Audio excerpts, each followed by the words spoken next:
Hello everyone and welcome back. I am as always Inquisitor Ara and this is how to RP in WoW. And this week we're going to be taking a look at the Pandaren.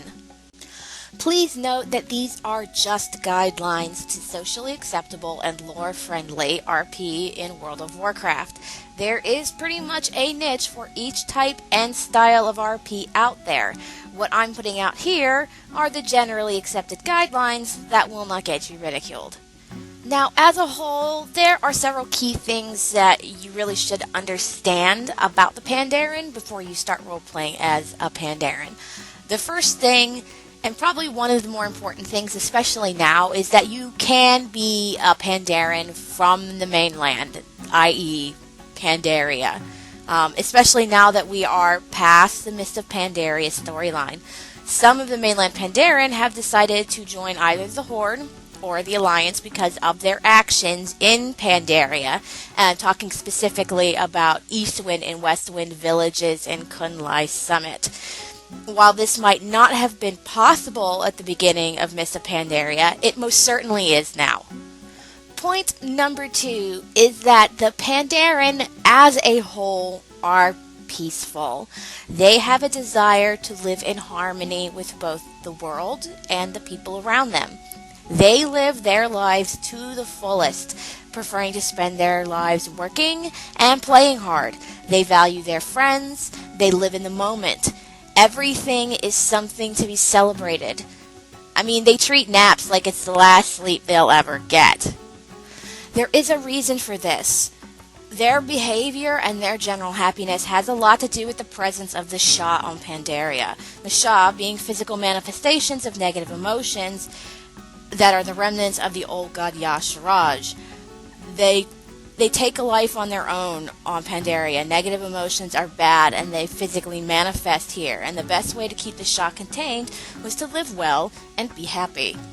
That being said, the Pandaren are not to be trifled with. Yes, they are friendly. Yes, they are open. And yes, that is how they prefer to live their lives. But their history is rife with conflict. They were enslaved by the Mogu, who, after being infected with the Curse of Flesh and receiving no instructions from their master, Raden, deviated from their assigned purpose and built an empire.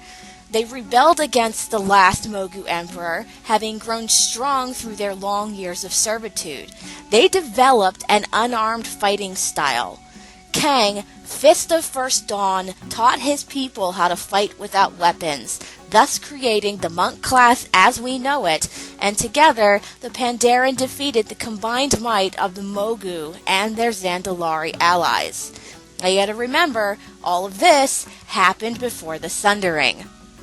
Xiao Hao, the last Pandaren emperor, gave his life to hide his land, shrouding it in mist and hiding it from the Legion, saving it from the destruction during the Sundering. And they have been repelling wave after wave of Mantid attacks for 10,000 years.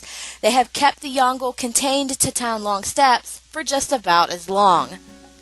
Both the Mantid and the Yongle were serious threats to Pandaren safety.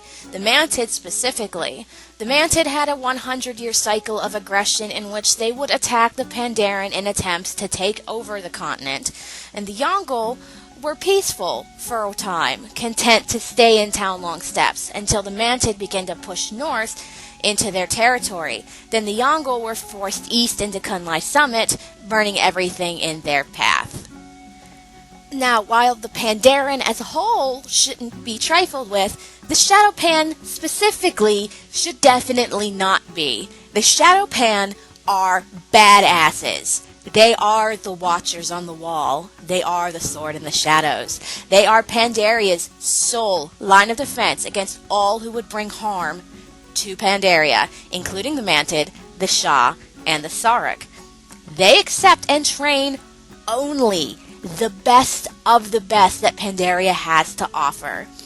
Founded by Xiao Hao just before the Sundering, it is their sacred duty to protect the land from all threats.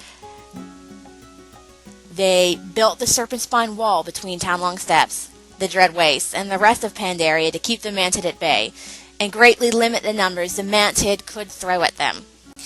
To become Shadowpan, a potential initiate must pass the Trial of Red Blossoms, held once every 7 seasons when the trees of the monastery turn red. Led by Taranzu, the Shadowpan is divided into 3 branches. The first is the Omnia. Led by Yalia Sage Whisper, they are charged with maintaining the wisdom, knowledge, and sacred traditions of the Order. These guys are typically your spellcasters and your scholars.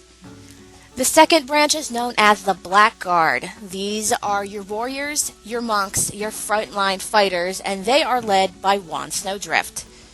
And the last branch is known as the Wu Cow. These are the scouts, the hunters, the spies, and yes, the assassins, and they are led by Hawkmaster Nerong. Each branch leader oversees one of the trials during the Trial of Red Blossom, and each and every member of the Shadowpan has a coin-shaped burn scar on their palm with a tiger's face on it from these trials.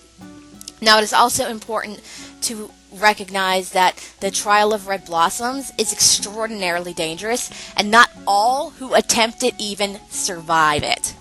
And the Shadowpan, simply because their duty commands it, have the greatest control over their emotions, which will make them seem stern, brusque, and very unforgiving. And the Pandarens, very much like the Blood Elves, which I know is a very strange comparison, all of them are taught how to use hand-to-hand combat, in much the same way that all Blood Elves are taught to use magic.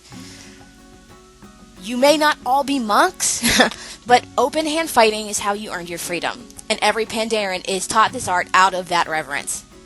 Now, on to slightly more interesting parts. The Pandarens who have chosen to leave either Shenzhen Su or Pandaria have sided with either the Horde or the Alliance, except for Neutral Agent, who's the only PC Pandaren to have never left Shenzhen Su and is level 100. We don't count him. Those that have chosen to side with the Alliance are called the Tushui. The Tushui value calmness and moral conviction. They value thought over action. They consider every available option and plan before acting. Those Pandaren who have chosen to side with the Horde are called the Huojin. They believe that inaction is the greatest injustice, and they also believe there is no shame in defending one's home and family, no matter the cost. This being said, Alliance Pandaren and Horde Pandaren do not hate each other. While they can no longer speak to one another because of the language split, they see each other still as Pandaren and as rivals. They are not hated, they are not feared, they are respected. And that is what sets the Pandaren very much apart from the rest of the races of the world. And one of the last things I want to talk about is that the Pandaren have had an empire that has lasted longer than any other and is nearly as old as the most ancient, most revered empires on Azeroth. They have been beaten out only by the Trolls and the Night Elves and the Karaji. Those 3 groups are the only 3 groups to have had an empire last longer than the Pandarens. However, their knowledge of world history is even more limited than the Worgen's knowledge of world history, which is saying something, considering that the Gilneans know next to nothing about what happened prior to the Cataclysm. The Pandarens know nothing of anything that happened outside of Pandaria's borders until the mists separated. Nope, not even the Cataclysm, which had no effect on them whatsoever. They have no idea who Deathwing is. They have no idea what Azeroth looked like pre-Cataclysm. No idea. Undead, Scourge, they had no idea that was even a thing until the Forsaken landed on their shores.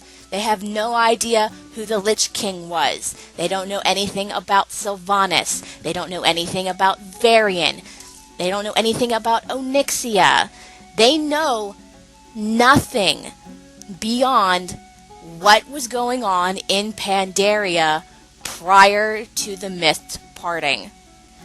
while I'm certain that the Pandaren who have chosen to join the Horde and the Alliance have learned about the world's history since leaving Pandaria, or the Wandering Isle, whichever you prefer, it has little to no effect for them. It means next to nothing to them because they're learning it from an outsider's perspective. They did not participate in the Cataclysm. They didn't participate in the events of Wrath of the Lich King. They didn't go to Outland. Going to Draenor for them was like a big step because until recently, many of them never left Pandaria, let alone travel to a different planet. And the last thing I'm going to talk about is their naming structure. Pandaren names are inspired by Chinese culture. As you can see, a lot of their buildings are Chinese-based. But you can stretch that out into Taiwanese and some Thai if you decide that's the way you want to go. But Pandaren do not have Japanese names because they don't have that Japanese style. So I would try to stick with Chinese-sounding names. Their surname structure is similar to most fantasy-style surname structures. It's 2 words put together that has something to do with who they are, who their family is, such as Mistpaw or Golden Drop or Storm Stout, for instance.